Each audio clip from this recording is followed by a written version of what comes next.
C'est bon là-bas ou bien il faut que... D'accord.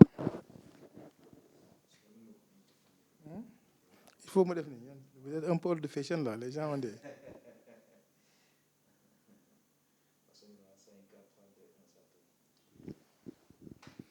sommes avec Excellence Khar Diouf, ambassadeur du Sénégal au Cameroun. Monsieur Diouf, depuis le mois d'août, vous êtes à pied d'œuvre pour préparer un peu le séjour de l'équipe nationale du Sénégal, mais disons de toute la délégation sénégalaise en terre camerounaise pour la CAN. Dites-nous pendant tout ce temps comment s'est organisée l'ambassade et son personnel pour être dans les dispositions de réussir sa participation. Merci beaucoup. Je voudrais tout d'abord profiter de cette occasion pour, à travers votre antenne, celle d'ITV,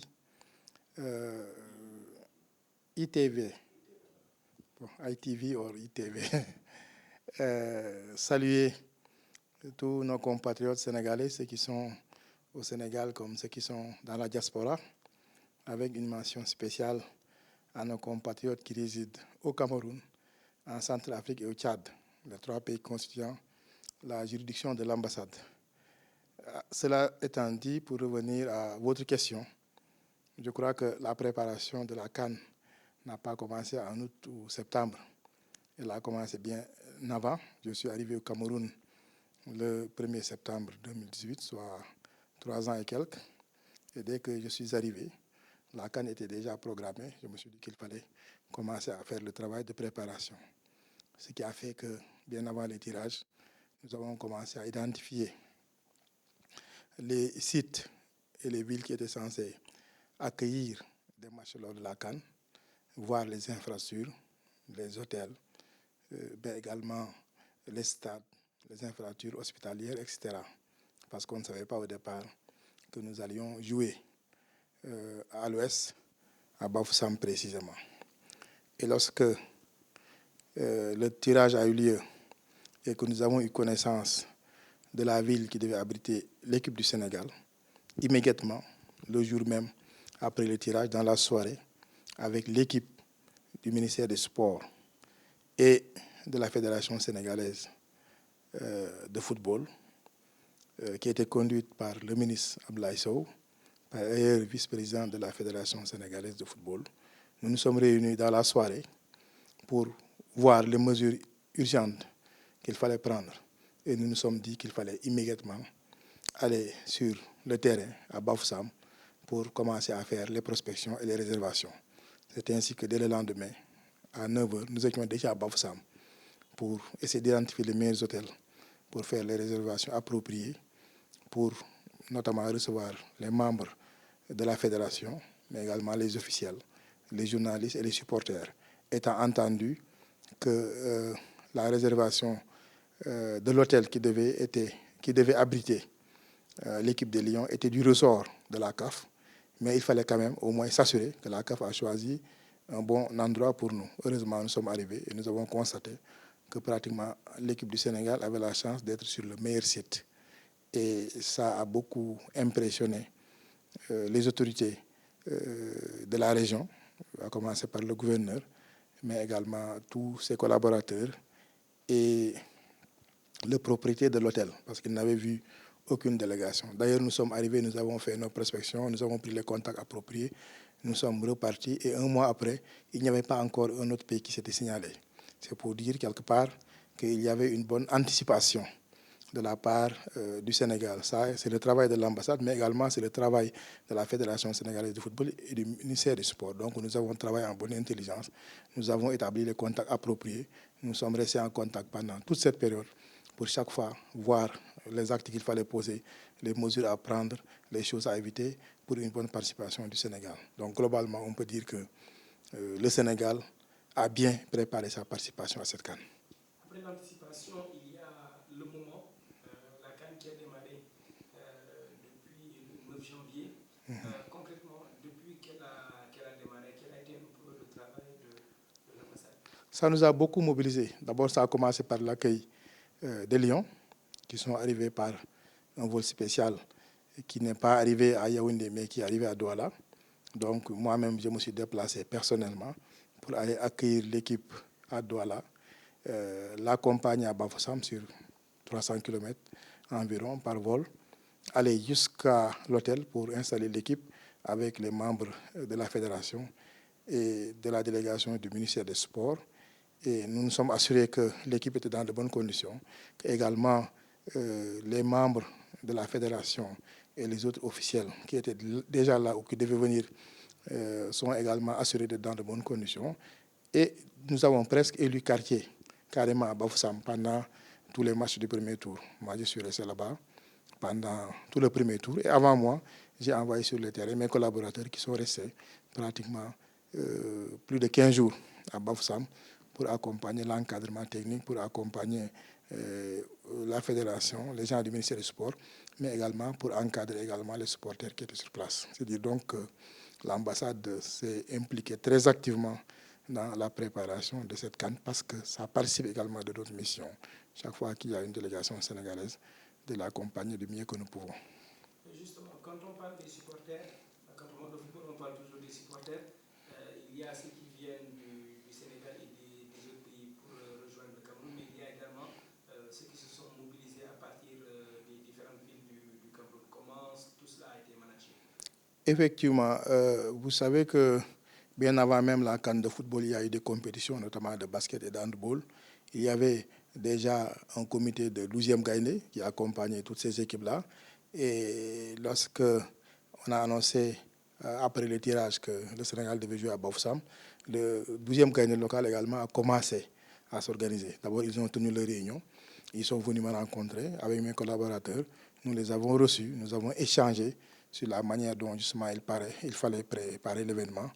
Et nous avons insisté sur la nécessité d'une unité de tous les supporters en disant que nous sommes tous des Sénégalais, nous sommes tous membres directs ou indirects du 12e Gaïndé, que tous les Sénégalais supportent l'équipe nationale. Il faudrait donc qu'eux puissent accueillir et accompagner les membres du 12e Gaïndé, de Casa, Alekaza, etc., qui viennent supporter, et que tout se fasse dans l'harmonie, dans la cohésion et dans l'entente. Donc on a essayé autant que possible d'éviter des divisions ou bien des incompréhensions au niveau du 12e Gaïndé. Je crois que ça paye, puisque globalement, il n'y a pas eu de problème majeur depuis le début de la compétition.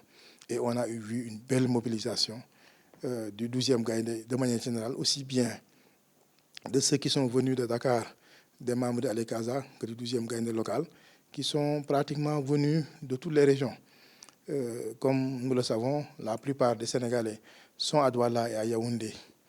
Yaoundé, la capitale administrative, et Douala, la capitale économique, mais ils sont également éparpillés un peu partout dans le pays. On en trouve jusqu'au Grand Nord, à Garoua et Maroua, on en trouve à l'est, on en trouve également à l'ouest, à Bafoussam et dans les localités, mais on a senti une forte mobilisation, des gens se sont déplacés, et grâce à l'assistance que le ministère des Sports a accordée au 12e Gaïndé local, ils ont pu se mobiliser, ils ont pu prendre des bus, voyager chaque fois qu'il y a eu match, pour venir apporter justement leur assistance à leurs collègues du 12e Gaïndé qu'ils ont trouvé sur place pour accompagner l'équipe, et on a vu le résultat que ça a donné. Mais justement, quand on parle de mobilisation, on suppose que pour une équipe qui va en finale, elle est décuplée. Nous avons eu des échos comme quoi à Dakar, l'ambassade du Cameroun à Dakar a été littéralement assiégée par un grand nombre de Sénégalais qui veulent venir assister à la finale. Est-ce que vous avez eu ces échos-là? Comment préparez-vous un peu également cela en direction de la finale qui est un événement assez exceptionnel? Absolument, on s'attend effectivement à un renforcement de la présence sénégalaise. Non seulement j'ai eu écho de la forte mobilisation qu'il y a à Dakar, du nombre de personnes qui veulent venir supporter l'équipe, ce qui est tout à fait normal, ce qui montre également que le peuple sénégalais est soudé et prêt à accompagner le plus loin possible son équipe, mais également au-delà des gens qui sont à Dakar, au Sénégal de manière générale et qui veulent venir, il y a des Sénégalais dans la sous-région également, qui sont au Congo, qui sont au Gabon, etc., qui se préparent à venir. Donc on peut s'attendre à une très forte mobilisation pour la finale, puisque c'est l'étape qui nous reste. Au niveau de l'ambassade du Cameroun, c'est l'occasion vraiment de remercier mon collègue, l'ambassadeur du Cameroun, qui a tout fait pour faciliter vraiment la délivrance des visas, puisque dès le départ, non seulement de manière générale, le ministère des Relations extérieures a édicté une note pour dire que toutes les ambassades du Cameroun à l'étranger vont faciliter les procédures d'obtention de visa pour les gens qui voudraient venir au Cameroun dans le cadre de la CAN. Mais particulièrement notre collègue qui est à Dakar, l'ambassadeur Tonga, a vraiment été extrêmement diligent, a mis vraiment tout ce qu'il pouvait mettre en termes de dispositions en place pour permettre à ce que les Sénégalais puissent acquérir dans des conditions les plus faciles possibles le visa qui leur permet de voyager. Donc on s'attend à ce qu'il y ait probablement des vols spéciaux, qu'il y ait des gens qui viennent par des vols privés, donc qu'il y ait une plus forte mobilisation. Ça demandera une bien plus grande mobilisation, mais nous sommes en train de travailler avec la fédération, avec la délégation du ministère du Sport, pour voir comment organiser tout cela, étant entendu que c'est toujours dans l'intérêt du Sénégal que ces gens-là viennent accueillir et viennent soutenir et accompagner leur équipe. Une finale, c'est toujours un événement exceptionnel qui est très difficile à organiser. Concrètement, qu'est-ce qui est prévu en termes de dispositions à votre niveau et également en intelligence avec les différentes parties prenantes pour la gestion de tout ce qui a trait à cette finale? Effectivement, c'est un événement majeur, surtout compte tenu du fait que dès le début, le président de la République a donné le ton en disant que il ne s'agit pas d'aller en finale, mais de prendre la coupe. Et je crois que c'est autour de cet objectif que nous sommes mobilisés depuis le début. Maintenant, une fois qu'on est arrivé en finale, la pression va augmenter puisque le nombre d'individus qui arrivent va être croissant. Donc, on va devoir travailler d'arrache-pied. Mais je crois que comme on a l'habitude de travailler depuis des mois avec la Fédération sénégalaise de football, avec le ministère du Sport, les procédures sont un peu huilées. On communique assez fréquemment, assez bien. Donc je crois que nous serons en mesure de prendre toutes les dispositions pour accueillir ceux qui viennent, pour pouvoir les installer, leur donner les bonnes informations, les encadrer et éventuellement mettre à la disposition au moins des billets, un certain nombre d'accessoires pour leur permettre de supporter dans de bonnes conditions notre équipe nationale.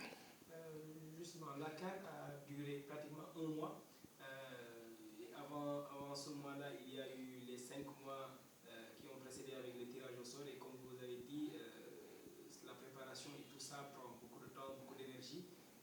Comment l'ambassadeur que vous êtes arrivé à gérer les autres affaires courantes? Parce qu'on imagine que sur ce mois-là, il a dû y avoir un focus très intense sur les affaires concernant la CAN. Comment gérer ce qui ne concerne pas la CAN et qui fait partie de votre... Tout à fait. Il y a depuis plus d'un mois une grande priorité qui est accordée à la préparation de la CAN. Mais comme vous le savez, une ambassade, elle continue à fonctionner. Donc nous ne pouvions pas arrêter nos activités puisqu'il y a non seulement des compatriotes sénégalais qui viennent de manière assez régulière solliciter un certain nombre de papiers, des sauf-conduits, des extraits de naissance, des certificats de mariage, des décès, des gens qui viennent poser des problèmes auxquels l'ambassade doit faire face au plan consulaire.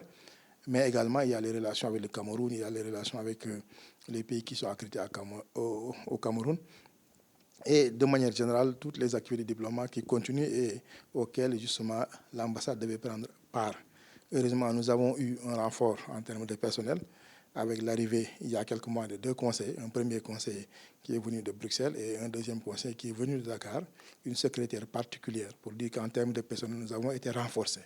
Donc, ce qui fait que même si je m'absente, l'ambassade continue à fonctionner parce qu'on a des agents valables qui peuvent continuer à faire fonctionner l'ambassade à mon absence. Et que si ma présence n'était pas nécessaire à Bafoussam, quelquefois j'ai laissé le premier conseiller, qui est le numéro 2 de l'ambassade, pour faire le travail de coordination à ma place et me rendre compte chaque fois que c'était nécessaire. Mais nous avons continué à travailler tout en essayant d'allier les activités liées à la CAN et les activités classiques que nous avions avant la CAN. En parlant de problèmes auxquels les Sénégalais peuvent être confrontés ici, en général, ils sont confrontés à quel type de problème? Bon, de manière générale, c'est des problèmes de papier quelquefois. Les Sénégalais qui arrivent ici qui n'ont pas de passeport ou dont le passeport est expiré et qui sont restés très longtemps sans être allés au Sénégal. Il y en a également qui arrivent quelquefois dans des conditions un peu de vulnérabilité. Soit ils viennent des pays de la sous-région, quelquefois où ils ont dû fuir des situations d'insécurité et de violence, comme certains qui viendraient de certaines parties, par exemple du Nigeria, où il y a la menace de Boko Haram, d'autres qui sont venus de la Centrafrique au moment où il y avait la crise, etc. Et maintenant, vous connaissez, les Sénégalais, c'est de grands voyageurs. Certains arrivent sans connaître le pays, sans avoir tous les moyens qu'il faut pour vivre à l'étranger. Et ils arrivent quelquefois dans des situations de vulnérabilité assez compliquées à gérer. Il se trouve fort heureusement qu'il y a les associations de Sénégalais, notamment le Daïra Mouride, qui nous accompagne, qui fait un travail énorme pour accueillir quelquefois certains Sénégalais en détresse pour les accompagner. Il y a l'association des Sénégalais du Cameroun, de manière globale, avec ses démembrements, une association à Yaoundé, une association à Douala, une association à Bafoussam et dans les autres villes qui font que chaque fois qu'il y a un problème, la communauté essaie de s'organiser, de prendre en charge. Maintenant, si ça le dépasse, il se réfère à nous. De ce point de vue-là, c'est principalement les problèmes auxquels les Sénégalais sont confrontés. Mais de manière globale, ils sont bien intégrés, bien accueillis. En général, ils sont très appréciés par les autorités camerounaises. J'ai eu l'opportunité de faire pratiquement toutes les régions du pays, à l'exclusion d'une région où il y a encore une situation de conflit. Et chaque fois que j'ai voyagé, j'ai rencontré les autorités, le gouverneur, le préfet, les autorités traditionnelles, le commissaire chargé de l'immigration, etc. Et le mot est resté le même. Nous sommes fiers de la communauté sénégalaise. Si toutes les communautés étrangères qui sont au Cameroun étaient comme les Sénégalais, n'aurions pas de problème. Ils sont bien intégrés, c'est des gens travailleurs, c'est des gens qui apportent un surplus à notre économie, etc. De ce point de vue-là, il y a lieu de se féliciter du fait que nos compatriotes sont bien intégrés et parviennent à faire leur chemin au Cameroun. C'est ça qui explique que certains sont restés ici pendant 30 ans ou 40 ans. Et en termes de population carcérale, est-ce que vous avez une idée du nombre de Sénégalais qui pourraient peut-être être dans des situations d'emprisonnement ou autre? Aux dernières nouvelles, à ma connaissance, il n'y a pas présentement de Sénégalais en prison. J'en ai connu lorsque je suis arrivé, quelques-uns, grâce aux interventions de l'ambassade et à la collaboration des autorités camerounaises. Les cas les plus compliqués que nous avions, j'en connais au moins 3, ils ont pu être libérés. Et donc, le dernier cas le plus compliqué a été justement, il a été libéré et blanchi, sorti de prison. Maintenant, il est libre. Globalement, il y a eu des problèmes, mais nous avons essayé de les gérer. Mais en dehors de quelques brebis galeuses, généralement, il n'y a pas de problème, comme j'ai dit, avec la communauté sénégalaise. Quelquefois, certains ont des problèmes liés à des, peut-être, un séjour illégal, parce qu'ils sont venus sans visa, ou bien ils sont restés au-delà du visa qui leur était accordé. Mais globalement, il n'y a pas beaucoup de difficultés avec la communauté sénégalaise. Et ça, on s'en réjouit. Maintenant, le Sénégal va jouer une finale, la deuxième consécutive.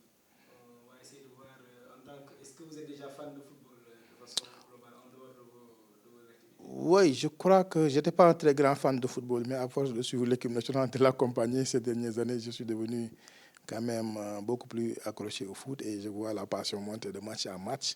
Et donc, nous accordons vraiment beaucoup d'importance à ce qu'a fait l'équipe et ce qui doit se faire lors de la prochaine étape qui se trouve être la finale. Nous souhaitons donc de tout cœur que l'équipe du Sénégal, qui a fait un parcours extraordinaire, surtout lors de la deuxième phase avec les huitièmes et les quarts de finale, et lors du dernier match face au Burkina, puisse également briller de mille feux au soir du 6 février pour la finale. Et nous souhaitons de tout cœur que notre équipe gagne pour la première fois la Coupe et la porte au peuple sénégalais et à ses autorités.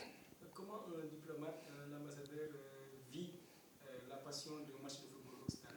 C'est beaucoup de stress comme tout le monde, et surtout qu'on peut être diplomate dans toute sa carrière hein, sans avoir l'opportunité d'organiser la CAN, parce qu'il se trouve souvent que, comme elle est tournante, le hasard peut faire que vous n'êtes jamais là où la CAN se joue. Si j'ai eu donc cette opportunité d'être au Cameroun au moment où la CAN se joue, donc je crois que j'ai un rapport particulier au football et pour cette raison-là et à la CAN. Donc c'est avec beaucoup de tension, quelquefois beaucoup de pression que nous suivons le match, avec beaucoup de passion, mais également, comme nous sommes entourés de gens qui connaissent mieux l'équipe, souvent on pose des questions, ils nous répondent, quelquefois ça nous rassure. Par exemple, on était un peu quand même un peu soucieux, surtout lors des prestations qui n'étaient pas très élevées pendant les matchs du premier tour. Mais lorsque nous sommes concertés avec certains, qui connaissent mieux l'équipe, qui connaissent mieux le football, ils nous ont dit que c'était la bonne manière de démarrer et qu'on verra l'équipe gagner en performance et en puissance au fur et à mesure. Et c'est effectivement ce qui s'est réalisé. J'ai par exemple eu à discuter avec mon ami Elas Diouf qui me disait c'est bien qu'on démarre comme ça. On va voir, on va monter en puissance. Et ça aurait été plus mauvais si on avait démarré en flamme avec des victoires éclatantes dès le premier tour. Et donc, ce qui fait que ça m'a rassuré. Et sur les gradés, bien naturellement, quelquefois, il arrive que la tension monte, qu'on saute, qu'on oublie même qu'on est ambassadeur parce que simplement on est là comme supporter comme tout le monde. Mais on essaie quand même de respecter également le statut qui est le nôtre en faisant preuve d'une certaine retenue.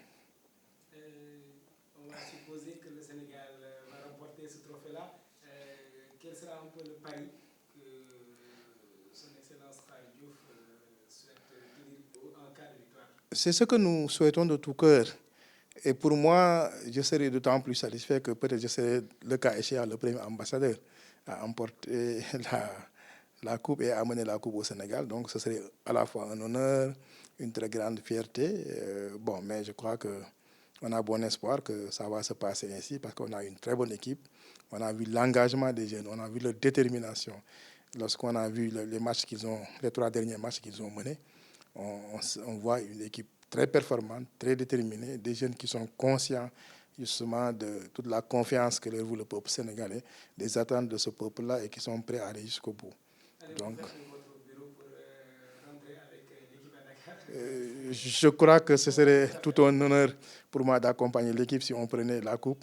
Bien entendu, il va falloir, le cas échéant, solliciter l'autorisation de ma tutelle. Merci beaucoup. Merci beaucoup. Au revoir.